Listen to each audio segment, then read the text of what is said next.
Hello everyone, welcome back to the channel. So today I'm going to tell you how to remove objects from photos using AI. If you want to remove objects from your photos, so you just have to install an application for this purpose. Just open your Play Store app and then go to search bar, and here you just have to search for an application named AI Retouch. Just search for it and then you just have to install this application. Just install it, and you can see I have already installed this application. So just tap on open for open this application, and here you can see the option of remove object.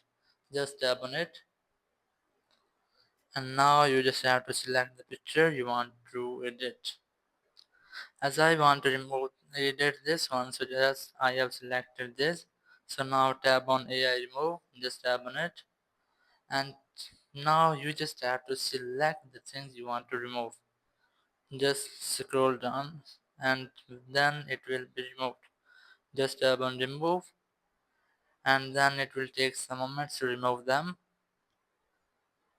And now you can see I have removed successfully the selected area from the picture. So thank you very much for watching the video. Until next video, bye bye.